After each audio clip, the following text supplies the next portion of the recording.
اعوذ باللہ من الشیطان الرجیم بسم اللہ الرحمن الرحیم السلام علیکم ورحمۃ اللہ وبرکاتہ۔ بھائیوں اور بہنوں، جمعے کے دن سورۃ الکہف پڑھنے کے بے شمار فوائد بیان کیے گئے ہیں، اور یقیناً یہ فوائد جان کر آپ بھی حیران رہ جائیں گے۔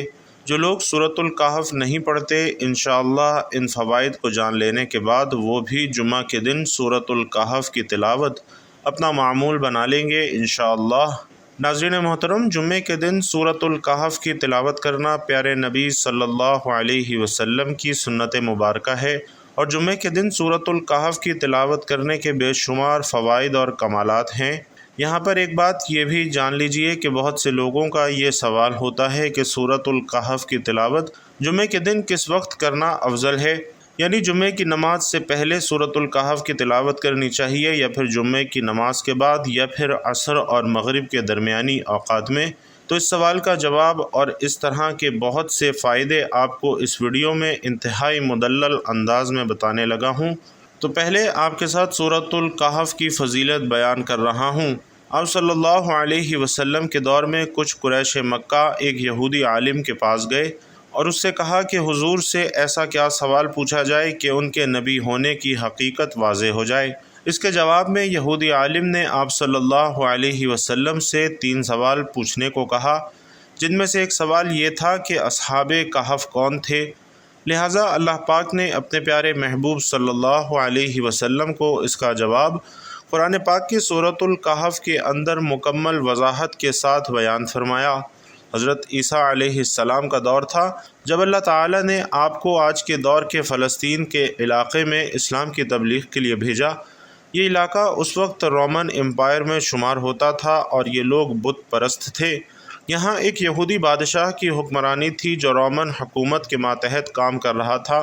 جب حضرت عیسیٰ علیہ السلام نے تبلیغ شروع کی تو رومی لوگ آپ کے مخالف ہو گئے اور آپ کو گرفتار کر کے سولی پر لٹکانا چاہا، مگر اللہ کے حکم سے آپ علیہ السلام کو زندہ آسمان پر اٹھا لیا گیا۔ اس واقعے کے کچھ عرصے بعد یہودی لوگوں نے رومی حکومت کے خلاف بغاوت کر دی، لہٰذا اس کے رد عمل میں انقا ہو کر ٹرٹس نامی رومی بادشاہ نے یروشلم اور فلسطین پر حملہ کر کے اسے بالکل تباہ کر دیا، حتیٰ کہ بیت المقدس کو بھی تباہ کر ڈالا۔ اسی دوران اس نے 1.5 لاکھ یہودیوں کو قتل کیا، اور جو بچے کچے یہودی یہاں رہ گئے تھے وہ جان بچا کر فلسطین سے نکل گئے، مگر جو حضرت عیسیٰ علیہ السلام کے ماننے والے اور ان کی تعلیمات کے پیروکار تھے، صرف وہی فلسطین میں موجود رہ گئے۔ بادشاہ جو کہ رومی تھا اور بت پرست تھا، اس کی حکومت میں موجود عیسائی لوگوں پر اس نے ظلم و ستم کرنا شروع کر دیے۔ ایک دن حضرت عیسیٰ علیہ السلام کے چند ماننے والے حواریوں کو اس نے اپنے دربار میں بلایا اور ان سے کہا کہ میں تمہیں چند دن کی مہلت دیتا ہوں، تم اپنے نئے دین یعنی عیسائیت سے باز آ جاؤ، ورنہ میں تمہیں قتل کر دوں گا۔ عیسیٰ علیہ السلام کے پیروکار یہ نوجوان دراصل اصحاب کہف تھے، جن کے واقعے کا ذکر قرآن پاک میں سورۃ الکہف میں وضاحت سے پیش آیا ہے۔ ان نوجوانوں نے جب یہ دھمکی سنی تو شدید پریشان ہو گئے، کیونکہ وہ بادشاہ سے لڑنے کی ہمت نہیں رکھتے تھے اور نہ ہی شہر میں رہ کر عیسائی تعلیمات جاری رکھ سکتے تھے، ورنہ دقیانوسی انہیں قتل کروا دیتا۔ لہٰذا انہوں نے شہر چھوڑ کر کہیں بھاگ جانے کا فیصلہ کیا اور اللہ پاک کی ذات پر بھروسہ کر کے شہر سے نکل گئے، یہ سوچتے ہوئے کہ اب اللہ پاک ہی ہمارے لیے کوئی فیصلہ کرے گا اور وہی کوئی راستہ نکالے گا۔ یہاں تک کہ وہ ایک پہاڑ کے غار میں جا کر چھپ گئے اور وہیں سو گئے، یہاں تک کہ سوتے سوتے ان پر 300 سال کا عرصہ گزر گیا۔ ان چند نوجوانوں نے جب غار میں پناہ لی اور دعا کی کہ اے ہمارے پروردگار، ہمیں اپنے پاس سے رحمت عطا فرما اور ہمارے کام میں ہمارے لیے راہیابی کو آسان کر دے، پس ہم نے ان کے کانوں پر گنتی کے کئی سال تک اسی غار میں پردے ڈال دیے۔ دقیانوس نے جب ان لوگوں کو تلاش کروایا تو معلوم ہوا کہ یہ لوگ اسی غار میں موجود ہیں۔ اسے بہت غصہ آیا اور حکم دیا کہ غار کو ایک مضبوط دیوار سے بند کر دیا جائے تاکہ یہ لوگ اندر رہتے ہی مر جائیں۔ بادشاہ نے جس شخص کے ذمہ یہ کام لگایا وہ نہایت ہی نیک اور ایماندار تھا۔ اس نے اصحاب کہف کے نام اور ان کی تعداد اور پورا واقعہ ایک تختی پر لکھوا کر لوہے کے صندوق میں رکھ کر دیواروں کی بنیادوں میں رکھ دیا، اور ایک تختی شاہی خزانے میں بھی رکھوا دی۔ اس 300 سال کے دوران دقیانوس بادشاہ مر گیا اور کئی بادشاہوں کی حکومتیں آئیں اور چلی گئیں، یہاں تک کہ 300 عیسوی رومن امپائر نے بھی عیسائیت اختیار کر لی۔ 440 عیسوی میں بیدروس نامی عیسائی بادشاہ کی حکومت آئی، جو کہ ایک نیک دل اور انصاف پسند بادشاہ تھا۔ اس نے 68 سال تک حکومت کی اور اس کے دور میں مذہبی فرقہ پسندی جب عروج پر پہنچ گئی اور لوگوں میں مرنے کے بعد دوبارہ زندہ کیے جانے اور قیامت کا یقین ختم ہوتا جا رہا تھا۔ قوم کا یہ حال دیکھ کر بادشاہ بہت رنجیدہ ہوا اور اللہ سے دعا کی، اے اللہ، کچھ ایسی نشانی ظاہر فرما کہ میری قوم کے لوگوں کا ایمان پھر سے تازہ ہو جائے، انہیں قیامت، مرنے کے بعد دوبارہ زندہ کیے جانے اور ایک خدا کا یقین ہو جائے۔ اللہ تعالی نے اس کی یہ دعا قبول فرمائی۔ لہٰذا ایک روز ایک چرواہا اپنی بکریوں کو ٹہرانے کے لیے اس غار کے پاس پہنچا، اور یہ وہی غار تھا جس میں اصحاب کہف موجود تھے۔ اس چرواہے نے چند لوگوں کے ساتھ مل کر اس دیوار کو گرا دیا۔ دیوار کے گرتے ہی لوگوں پر ایسی ہیبت اور خوف طاری ہوا کہ سب گھبرا کر وہاں سے بھاگ گئے۔ یوں اللہ تعالیٰ کے حکم سے اصحاب کہف اپنی نیند سے بیدار ہوئے اور ایک دوسرے سے سلام کلام کرنے لگے۔ اپنے ایک ساتھی ملیخا کو بازار سے کھانا لانے کو بھیجا۔ جب وہ ساتھی بازار پہنچا تو یہ دیکھ کر حیران رہ گیا کہ شہر میں ہر طرف اسلام کا چرچا ہے، یعنی اس وقت کے مطابق عیسائیت کا چرچا ہے، یہاں تک کہ لوگ اعلانیہ حضرت عیسیٰ علیہ السلام کا کلمہ پڑھ رہے ہیں اور ان کی تعلیمات پر عمل کر رہے ہیں۔ اس کشمکش میں وہ ساتھی جو کھانا لینے گیا تھا، کھانے کے عوض اپنے زمانے کے سکے دکاندار کو دیے۔ دکاندار نے جب یہ سکے دیکھے تو شک ہوا کہ شاید اس شخص کو پرانا خزانہ مل گیا ہے، لہٰذا اس نے ملیخا کو سپاہیوں کے سپرد کر دیا۔ سپاہیوں نے ملیخا سے پوچھا کہ بتاؤ یہ خزانہ کہاں سے آیا ہے؟ ملیخا نے کہا کہ ہمارے پاس کوئی خزانہ نہیں ہے، یہ ہمارا ہی پیسہ ہے۔ سپاہیوں نے کہا کہ ہم کیسے مان لیں، کیونکہ یہ سکے تو 300 سال پرانے ہیں۔ ملیخا نے کہا پہلے مجھے بتاؤ کہ دقیانوس بادشاہ کا کیا حال ہے؟ سپاہیوں نے جواب دیا کہ آج اس نام کا کوئی بادشاہ نہیں ہے، مگر سینکڑوں سال پہلے اس نام کا ایک بے ایمان بادشاہ گزرا ہے، وہ بت پرست تھا۔ یہ سن کر ملیخا حیران و پریشان ہوا اور بتایا کہ ہم تو کل اس شہر سے اپنا ایمان اور جان بچا کر بھاگے تھے، میں اور میرے ساتھی قریب کے ایک غار میں چھپ گئے تھے، جبکہ باقی میرے ساتھی اب بھی غار میں موجود ہیں، تم میرے ساتھ چل کر خود ہی دیکھ لو۔ جب سپاہی اور بہت سے لوگ اس غار کے پاس پہنچے تو اصحاب کہف ملیخا کے انتظار میں موجود تھے۔ جب غار پر بہت سے آدمی پہنچے اور شور و غل سنائی دینے لگا تو اصحاب کہف سمجھے کہ دقیانوس کی فوج ہمارا تعاقب کر کے غار تک آ پہنچی ہے، لہٰذا وہ اللہ کے ذکر اور حمد و ثنا میں مشغول ہو گئے۔ سپاہیوں نے غار پر پہنچ کر تانبے کا وہ صندوق برآمد کر لیا اور اس کے اندر سے تختی کو نکال کر پڑھا تو وہاں اصحاب کہف کے نام اور یہ لکھا تھا کہ یہ مومنوں کی جماعت ہے جو اپنے دین کی حفاظت کے لیے دقیانوس بادشاہ کے خوف سے اس غار میں پناہ گزین ہوئی ہے۔ دقیانوس نے اس غار کے منہ کو بند کروا دیا ہے۔ ناظرین، سپاہی یہ دیکھ کر حیران و پریشان رہ گئے اور جب کچھ سمجھ نہ آیا تو اپنے بادشاہ بیدروس کو اطلاع دی۔ بادشاہ نے یہ خبر سنی تو فوراً اپنے امراء اور علماء کے ہمراہ وہاں پہنچ گیا۔ اصحاب کہف نے غار سے نکل کر تمام واقعہ بادشاہ سے بیان کیا۔ بیدروس نے سجدہ گزار ہو کر اللہ تعالیٰ کا شکر ادا کیا کہ اے اللہ، میری دعا قبول ہوئی اور آپ نے ایسی نشانی ظاہر فرمائی کہ انسان موت کے بعد زندہ ہونے کا یقین ضرور کرے گا۔ اس کے بعد اصحاب کہف نے بادشاہ کو دعا دی اور سلام کرنے کے بعد دوبارہ اسی غار میں واپس چلے گئے اور دوبارہ واپس جا کر سو گئے، اور اسی حالت میں اللہ تعالیٰ نے انہیں موت عطا فرما دی۔ بادشاہ نے اس غار میں ان کی قبریں بنوائیں اور سالانہ ایک دن مقرر کر دیا جب لوگ اصحاب کہف کی قبروں کی زیارت کے لیے آیا کرتے تھے۔ ناظرین، اس سلسلے میں متعدد اقوال پائے جاتے ہیں۔ حضرت عبداللہ ابن عباس کا قول ہے کیونکہ ان اصحاب کے نام ایک تختی پر کندہ تھے اس لیے انہیں رقیم کہا جاتا ہے، اور انہی کا یہ قول ہے کہ رقیم اس بستی کا نام ہے جس کے پہاڑوں کے ایک غار میں یہ چھپے ہوئے تھے۔ البتہ جمہور اور محدثین ان دونوں کے ایک ہی جماعت ہونے پر متفق ہیں۔ کیا تو اپنے خیال میں غار اور قطبے والوں کو ہماری نشانیوں میں سے کوئی عجیب نشانی سمجھ رہا ہے؟ آثار قدیمہ کی تحقیقات نے جو جدید انکشافات کیے ہیں ان میں سب سے نمایاں اسی شہر رقیم کی دریافت ہے، اور جس قدر تحقیق کی جا رہی ہے اس سے قرآن کی حرف بحرف تصدیق ملتی ہے۔ جدید تحقیقات کے مطابق یہ تخمینہ لگایا گیا ہے کہ یہ واقعہ حضرت عیسیٰ علیہ السلام کے بعد رسول اللہ صلی اللہ علیہ وسلم کے زمانے کے قریب پیش آیا تھا۔ خلیج عقبہ سے شمال کی جانب بڑھتے ہوئے پہاڑوں کے دو متوازی سلسلے ملتے ہیں، اور انہی میں سے ایک پہاڑ کی بلندی پر رقیم شہر آباد تھا۔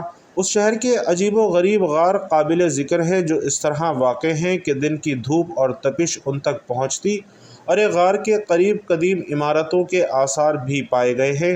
حضرت عبداللہ ابن عباس رضی اللہ تعالیٰ عنہ سے روایت ہے کہ ان کے نام یہ تھے: مکسلمینا، تملیخا، مرتونس، سنوسس، سارونس، زونواس، قاسطیونس، جبکہ آٹھواں اور ان کا کتا جس کا نام قطمیر تھا۔ ناظرین کرام، اصحاب کہف کا شاندار تذکرہ بھی اس صورت میں موجود ہے، جبکہ اس واقعے کے علاوہ بھی سورۃ الکہف کے فضائل بے شمار ہیں۔ حضرت ابو درداء رضی اللہ تعالیٰ عنہ روایت کرتے ہیں کہ نبی کریم صلی اللہ علیہ وسلم نے فرمایا: جو شخص سورۃ الکہف کی ابتدائی 10 آیات حفظ کرے گا، یعنی پہلی 10 آیات یاد کرے گا، تو وہ شخص دجال کے فتنے سے محفوظ ہو جائے گا۔ اسی طرح حضرت ابو سعید رضی اللہ تعالی عنہ فرماتے ہیں: جو شخص جمعے کے دن سورۃ الکہف پڑھے گا اس کے لیے نور چمکے گا جو اگلے جمعے تک رہے گا، یعنی کہ جو شخص جمعے کے دن اس سورہ مبارکہ کی تلاوت کرے گا تو اس سے اگلے جمعے تک اس شخص کے لیے نور رہے گا۔ حضرت عبداللہ ابن مسعود رضی اللہ تعالی عنہ سے روایت ہے کہ نبی کریم صلی اللہ علیہ وسلم نے فرمایا کہ جو شخص سورۃ الکہف کو جمعے کی رات پڑھے گا اس پر رحمت کے فرشتے نازل ہوں گے، یعنی جمعے کی رات جو شخص سورۃ الکہف کی تلاوت کرے گا تو اللہ تبارک و تعالی اس شخص پر رحمت کے فرشتے نازل فرمائے گا۔ اور اسی طرح حضرت ابو ہریرہ رضی اللہ تعالی عنہ روایت کرتے ہیں کہ پیارے آقا صلی اللہ علیہ وسلم نے فرمایا کہ جو شخص سورۃ الکہف جمعہ کے دن پڑھے گا اس پر سکینت نازل ہوگی۔ ناظرین، اسی طرح سے ایک واقعہ بھی ہمیں احادیث مبارکہ سے ملتا ہے کہ ایک صحابی سورۃ الکہف کی تلاوت کر رہے تھے کہ اوپر آسمان سے ایک بادل کا ٹکڑا آیا، وہ اتنا قریب ہو گیا کہ ان کا جو گھوڑا بندھا ہوا تھا وہ بھی بدکنے لگا۔ تو ان صحابی نے نبی کریم صلی اللہ علیہ وسلم کی بارگاہ میں یہ واقعہ بیان کیا، تو آپ صلی اللہ علیہ وسلم نے فرمایا کہ اس وقت سکینہ نازل ہو رہی تھی، یعنی اللہ تبارک و تعالی اس شخص پر سکینت اور رحمت نازل فرماتا ہے جو شخص سورۃ الکہف کی تلاوت جمعہ کے دن کرتا ہے۔ حضرت عبداللہ ابن مسعود رضی اللہ تعالی عنہ روایت کرتے ہیں کہ جو شخص سورۃ الکہف جمعہ کے دن پڑھے گا اللہ تعالی اس کے گناہوں کو معاف کر دے گا، یعنی اس شخص کے گناہ اللہ تعالی بخش دے گا۔ اور اسی طرح نبی کریم صلی اللہ علیہ وسلم فرماتے ہیں کہ جو شخص سورۃ الکہف جمعہ کے دن پڑھے گا اللہ تعالی اس کے ایمان میں اضافہ کرے گا۔ اسی طرح بھائیوں اور بہنوں، نبی کریم صلی اللہ علیہ وسلم کا ارشاد ہے کہ جو شخص سورۃ الکہف جمعہ کے دن پڑھے گا اس کے لیے قیامت کے دن تک نور ہوگا۔ اور ایک اور روایت میں آتا ہے کہ جو شخص سورۃ الکہف کی تلاوت کرتا ہے تو جہاں سے وہ تلاوت کرتا ہے وہاں سے لے کر بیت اللہ تک یہ ساری جگہ جو ہے وہ نور سے بھر دی جاتی ہے، یعنی جہاں سے بیٹھ کر وہ تلاوت کرتا ہے اس جگہ سے لے کر بیت اللہ تک جتنی بھی جگہ ہے وہ نور سے بھر دی جاتی ہے۔ اور ناظرین کرام، حضرت ابن عباس رضی اللہ تعالی عنہ فرماتے ہیں کہ جو شخص سورۃ الکہف جمعہ کے دن پڑھے گا وہ دنیا اور آخرت میں فلاح پا جائے گا، یعنی وہ شخص کامیابی پا جائے گا دنیا اور آخرت میں جو جمعہ کے دن سورۃ الکہف کی تلاوت کرے گا۔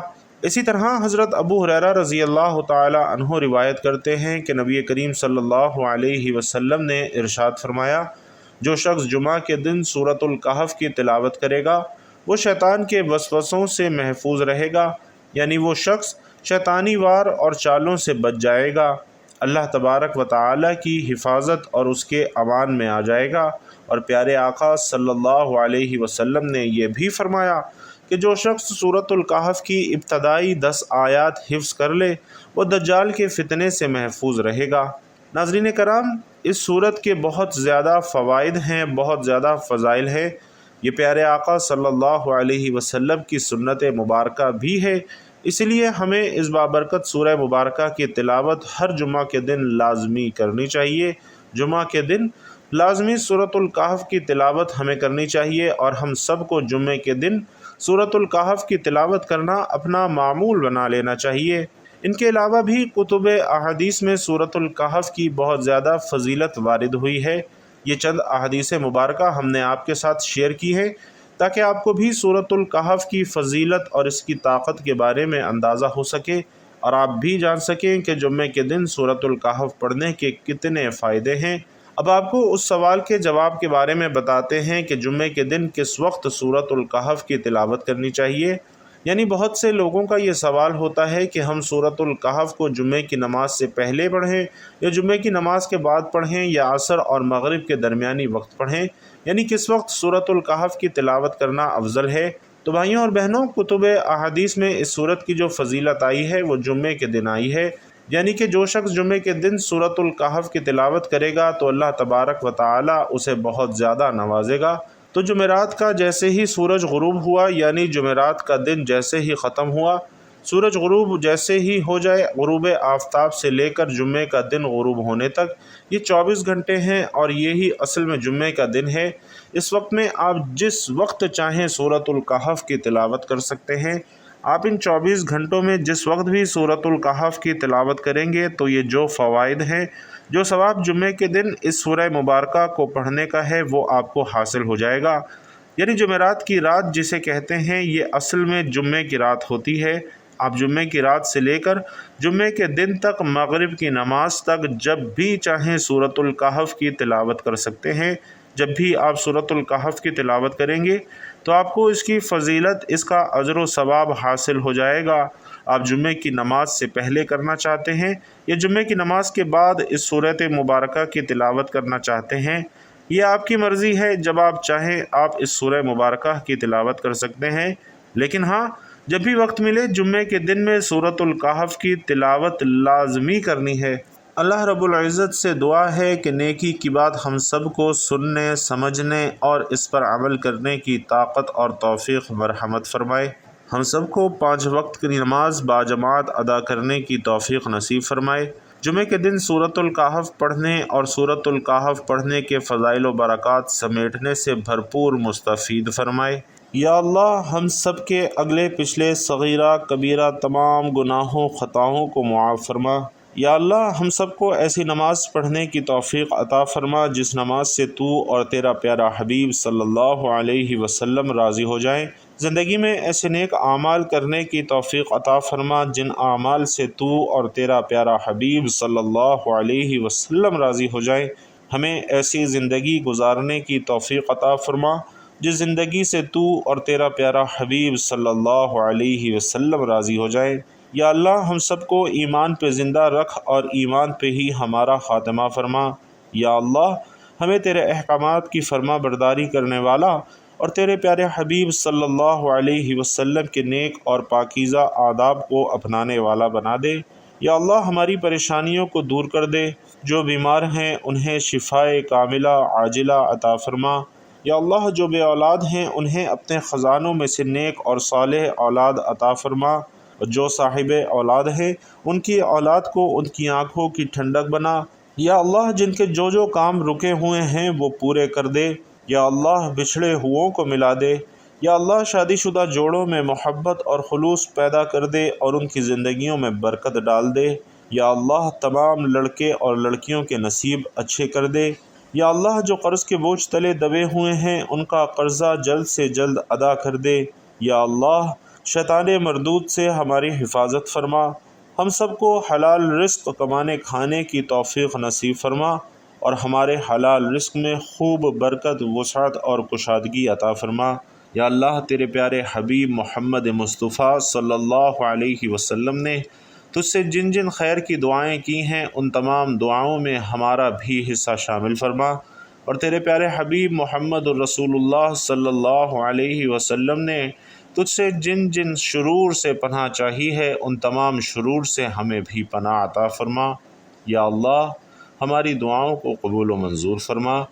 آمین یا رب العالمین۔ بھائیوں اور بہنوں، آپ لوگوں نے بھی آمین ضرور کہنا ہے اور کمنٹ باکس میں آمین لکھنا بھی ہے، کیونکہ جتنے زیادہ لوگ دعا میں شمولیت کرتے ہیں، دعا پر آمین کہتے ہیں، اتنے ہی زیادہ دعا کی قبولیت کے امکانات بڑھ جاتے ہیں۔ لہٰذا آپ سب نے آمین ضرور لکھنا ہے۔ اللہ رب العزت آپ سب کا حامی و ناصر ہو۔ آمین یا رب العالمین۔